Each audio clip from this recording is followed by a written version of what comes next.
Pemirsa, Polrestabes Surabaya kembali menangkap pelaku kerusuhan pada 29 dan 30 Agustus lalu. Sebanyak 4 orang perusuh akhirnya ditetapkan sebagai tersangka yang diduga membakar pos polisi Cito dan Polsek Tegalsari.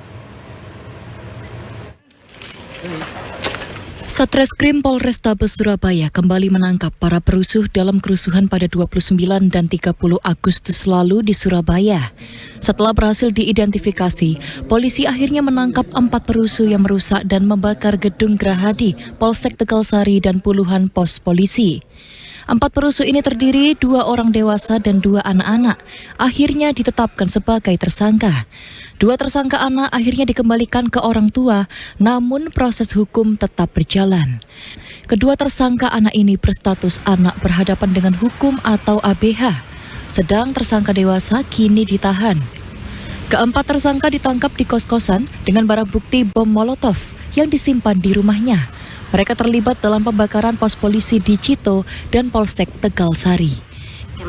Saat ini terakhir kita mengamankan 4 orang pelaku, yaitu yang 2 dewasa, 2 anak-anak, dan sedangkan yang anak-anak saat ini sudah dilakukan penahanan, sedangkan yang anak-anak dipulangkan dan sepelaku ABH kita koordinasi dengan Bapas. Untuk 4 tersangka baru ini sebagai apa nanti, Hanan?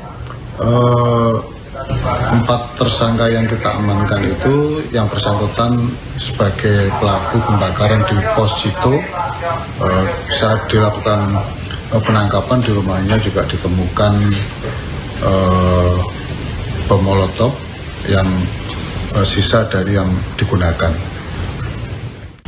Hingga kini polisi telah menetapkan 38 tersangka dalam kerusuhan pada 29 dan 30 Agustus lalu.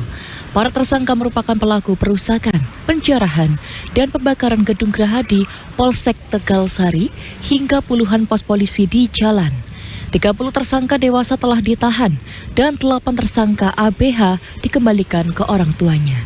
Dewi Imroatin, JTV.